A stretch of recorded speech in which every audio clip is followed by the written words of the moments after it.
मित्रों, अगर आज की इन कहानियों को आप ध्यान लगाकर मन से सुनेंगे, तो मैं भगवान शिव से प्रार्थना करूंगा कि वह आपकी सारी मनोकामना पूर्ण करे और उनका आशीर्वाद और उनकी सीख सदा आपके साथ रहे। मित्रों, एक गांव में दो पति और पत्नी रहते थे, जिसमें पति का नाम अनुज और पत्नी का नाम अंजलि था। एक दिन दोनों में बहुत बहस हो गई। अनुज की पत्नी अंजलि ने कहा, मैंने तुम्हें कितनी बार कहा है, पर मेरी सुनता कौन है? जो मन में आए वही करो इस घर में। अनुज ने कहा, क्या हुआ अंजलि, इतनी नाराज क्यों हो? अंजलि ने कहा, गुस्सा ना हूं तो क्या करूं? तुम दिन रात पहरा देते रहते हो और फिर भी क्या बचा है? गांव वाले तुम्हें इतनी कम पगार देते हैं। मैंने कितनी बार कहा है कि ये नौकरी छोड़ दो, पर नहीं, जैसे तुमने कसम खा रखी है कि यही काम करोगे। मैं कब से कह रही हूं, कोई अच्छा काम ढूंढो। अनुज ने कहा, तो इस नौकरी में क्या बुराई है? पगार भले ही कम मिलती है, पर कम से कम भोलेनाथ की सेवा तो करने को मिलती है। अंजलि ने कहा, देखना, कहीं एक दिन ये सेवा तुम पर ही भारी न पड़ जाए। कुछ नहीं होगा अंजलि, और तुम जानती हो मुझे भोलेनाथ की सेवा करना कितना अच्छा लगता है। गणेशपुर नामक एक गांव में अनुज भगवान शिव के मंदिर की रखवाली करता था। उस मंदिर में सोने की बहुत सी मूर्तियां थीं, जिनकी वह देखभाल किया करता था।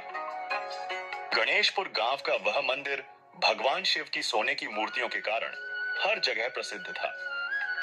यह खबर आसपास के गांवों में भी फैल गई थी। एक दिन इसी बात का फायदा उठाते हुए एक चोर प्रार्थना करने के बहाने वहां आता है और मंदिर की मूर्तियों को बहुत ही ध्यान से देखता है। ओह वाह, यहाँ तो सोने की इतनी सारी मूर्तियां हैं। इन्हें चुराकर तो मैं बहुत सारा पैसा कमा सकता हूँ। अब चोर यह बात जाकर अपने दूसरे चोर दोस्तों को बताता है। इससे बहुत पैसा मिलेगा, पर मैंने सुना है कि उस मंदिर का पहरेदार यानी अनुज हमेशा मंदिर की रखवाली में लगा रहता है और किसी चोर को घुसने भी नहीं देता। चोरों ने कहा, ओह, कुछ नहीं होगा, हम यह काम बहुत सावधानी से करेंगे। अगली रात सारे चोर रात के अंधेरे में उस मंदिर के लिए निकल जाते हैं। उस रात अनुज मंदिर की रखवाली कर रहा था। उसने रात में बाहर एक चारपाई बिछाई और उस पर लेट गया, लेकिन आधी रात को उसे नींद आ गई। तभी उसे कुछ अजीब सी आवाज सुनाई दी, जैसे कोई मंदिर का दरवाजा तोड़ने की कोशिश कर रहा हो। यह देखकर अनुज जोर जोर से चिल्लाने लगता है। फिर कुछ लोग हाथों में लाठियां लेकर वहां आ जाते हैं और चोरों को मौका मिलता है और वे वहां से गायब हो जाते हैं। क्या तुम ठीक हो नानू? हाँ, भगवान शिव की कृपा से सब ठीक है। आज तो वो चोर बच गया, पर जिस दिन उसे मौका मिलेगा वो मंदिर की सारी मूर्तियां चुरा ले जाएगा। नहीं, ऐसा कभी नहीं होगा जब तक मैं यहाँ हूँ। लेकिन इस घटना के बाद से अंजलि और भी डर जाती है और अनुज को वह नौकरी छोड़ने की सलाह देती है, पर अनुज ऐसा करने से मना कर देता है। अंजलि ने कहा, जब तुम्हें इतनी भक्ति और पूजा पाठ ही करना था, तो मुझसे शादी करके मेरी जिंदगी क्यों बर्बाद की? तुम्हें परिवार की कोई जिम्मेदारी है भी या नहीं? अनुज ने कहा, मैं तुम्हारे लिए जितना कर सकता हूँ करता हूँ। मुझे 2 वक्त का खाना शांति से मिल जाता है और मुझे क्या चाहिए? मुझे अपने भोलेनाथ पर पूरा भरोसा है। वे बहुत दयालु हैं और अभी तो मुझे उन सोने की मूर्तियों की देखभाल करनी है। कुछ दिन ऐसे ही बीत जाते हैं। कुछ दिनों बाद वे चोर फिर से उस मंदिर में आते हैं, लेकिन इस बार वे पहले अनुज को बुरी तरह पीटते हैं और उसे घायल कर देते हैं। अनुज के सिर से खून निकलने लगता है। दर्द से अनुज जोर जोर से चिल्लाने लगता है। उसकी आवाज सुनकर कुछ लोग वहां आ जाते हैं और एक बार फिर वे चोर वहां से भाग जाते हैं। सब लोग जल्दी से उसे अस्पताल ले जाते हैं, जहां डॉक्टर उसका इलाज करते हैं, लेकिन अनुज का ध्यान अभी भी मंदिर की ओर ही था। अगले दिन वे चोर मौका देखकर फिर से उस मंदिर की ओर आने लगते हैं, लेकिन इस बार अनुज उन्हें बुरी तरह पीटता है और कहता है, चले जाओ यहां से। तुम एक दिन में इतनी जल्दी कैसे ठीक हो गए? हाँ, तुम तो अस्पताल में थे, फिर तुम यहाँ कैसे आए? मैं यहाँ कैसे आया उससे तुम्हें कोई मतलब नहीं होना चाहिए। बस इतना याद रखना कि अब से कभी भी इस मंदिर के आसपास मत भटकना और अनुज से पंगा मत लेना। बेहतर होगा कि वह अनुज से पंगा न ले। डर के मारे वे तीनों वहां से भाग जाते हैं और जाकर अपने सरदार यानी बड़े चोर को सब कुछ बताते हैं। सरकार, वो तो बस एक दिन में अस्पताल से वापस आ गया। बड़े चोर ने कहा, तुम तीनों बेकार हो। तुम लोग इतना सा काम भी नहीं कर पाए। तुम सब मिलकर एक साधारण आदमी को भी नहीं संभाल पा रहे हो। तुम जानते हो, मैं आसपास के सभी गांवों का सबसे खतरनाक चोर हूं। अब मुझे लगता है कि मुझे खुद ही जाना होगा। उन मूर्तियों को मुझे खुद ही चुराना होगा। ये तुम तीनों के बस की बात नहीं है। दूसरी ओर बेचारा अनुज अभी भी अस्पताल में बेहोश था, लेकिन उसका पूरा ध्यान अभी भी मंदिर की उन मूर्तियों पर ही था। बेहोशी में भी वह लगातार भगवान शिव का नाम जप रहा था। इसके साथ ही वह मंदिर को लेकर चिंतित भी था। हे भगवान शिव, मेरे मंदिर की रक्षा करना। तभी उसे एक चमकीली अद्भुत रोशनी दिखाई देती है, जिसमें से भगवान शिव प्रकट होते हैं और कहते हैं, चिंता मत करो अनुज, मैं यहाँ हूँ, मैं सब कुछ संभाल लूंगा। यह कहकर शिव जी गायब हो जाते हैं। दूसरी ओर चोर सरदार अपने दोस्तों के साथ मिलकर एक बार फिर मंदिर में चोरी करने की योजना बनाता है और चोरी करने के लिए चला जाता है। जब वह वहां पहुंचता है तो देखता है कि अनुज पहले से ही वहां मौजूद है। वह अपने दोस्तों के साथ सोचता है कि आज अनुज को खत्म कर देना है। आज तो मैं इसे मार ही डालूंगा। इसने इस मंदिर की बहुत रक्षा की है, लेकिन अब और नहीं। आओ दोस्तों।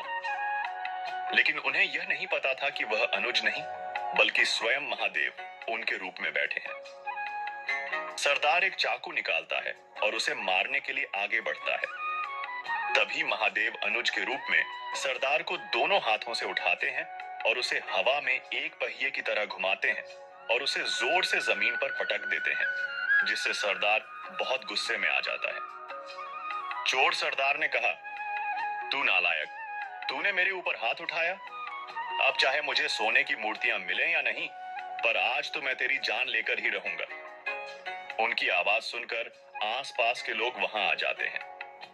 अरे, अनुज तो अस्पताल में है, फिर ये कौन है जो बिल्कुल अनुज जैसा दिखता है? हे भगवान, ये कैसी लीला है? तभी अंजलि भी आ जाती है। हाँ, ये क्या है? मैं तो अभी उससे अस्पताल में मिलकर आई हूँ, फिर ये कौन है? अंजलि के मन में कई सवाल चल रहे थे। दूसरी ओर शिवजी सरदार और उसके दोस्तों को बुरी तरह पीटते हैं। तभी अंजलि को अपनी गलती का एहसास होता है। ओ महादेव, मुझे माफ कर दो। मैं हमेशा अपने पति को इस मंदिर की देखभाल करने से रोकती थी, पर क्या मैं पागल हूँ? मुझे पता है कि जिसे वह इतना प्यार करते हैं, भोलेनाथ भी उनसे उतना ही प्यार करते हैं। आज उनकी खातिर तुम खुद यहाँ आए हो। मैं जानती हूँ भगवान, ये तुम हो। हमें दर्शन दो प्रभु। यह सुनकर महादेव मुस्कुराते हैं, फिर वे अपने असली रूप में आ जाते हैं।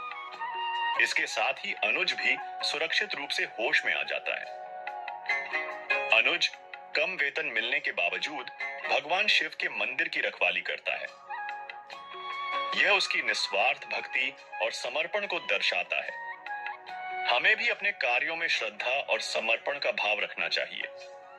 अनुज अपनी पत्नी की चिंताओं के बावजूद मंदिर की रखवाली की जिम्मेदारी को निभाता है। यह हमें सिखाता है कि हमें अपनी जिम्मेदारियों को ईमानदारी से निभाना चाहिए, चाहे परिस्थितियां कैसी भी हों। अनुज को भगवान शिव पर अटूट विश्वास है। जब वह घायल होता है और चोरों से घिरा होता है, तब भी वह भगवान शिव का नाम जपता है और भगवान उसकी रक्षा करते हैं। यह हमें सिखाता है कि हमें हर परिस्थिति में भगवान पर विश्वास रखना चाहिए। अंत में भगवान शिव स्वयं प्रकट होते हैं और चोरों को हराते हैं। यह दिखाता है कि अंत में अच्छाई की ही जीत होती है। हमें हमेशा सही रास्ते पर चलना चाहिए और बुराई का विरोध करना चाहिए। अंजलि को अपनी गलती का एहसास होता है कि उसने अनुज को मंदिर की रखवाली करने से रोका। वह भगवान शिव से क्षमा मांगती है और अपनी गलती सुधारती है। ये हमें सिखाता है कि हमें अपनी गलतियों को स्वीकार करना चाहिए और उन्हें सुधारने का प्रयास करना चाहिए। अंजलि शुरू में अनुज की नौकरी से खुश नहीं है, लेकिन अंत में वह उसे समझती है और उसका समर्थन करती है। यह परिवार के सदस्यों के बीच समझ और समर्थन के महत्व को दर्शाता है। चोर सोने की मूर्तियों को चुराने के लिए आते हैं, लेकिन अनुज और भगवान शिव उन मूर्तियों की रक्षा करते हैं। यह हमें सिखाता है कि हमें भौतिक चीजों से ज्यादा आध्यात्मिक मूल्यों को महत्व देना चाहिए। अनुज भोलेनाथ की सेवा करना पसंद करता है और यह सेवा ही उसे भगवान का प्रिय बनाती है। इससे हमें सीख मिलती है कि निस्वार्थ भाव से सेवा करना सबसे बड़ी भक्ति है। चोर लालच में आकर मंदिर को लूटने आते हैं और अंत में असफल होते हैं।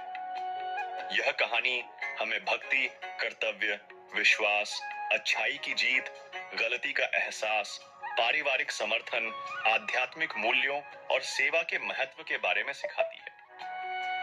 यह हमें एक बेहतर इंसान बनने और एक सार्थक जीवन जीने के लिए प्रेरित करती है।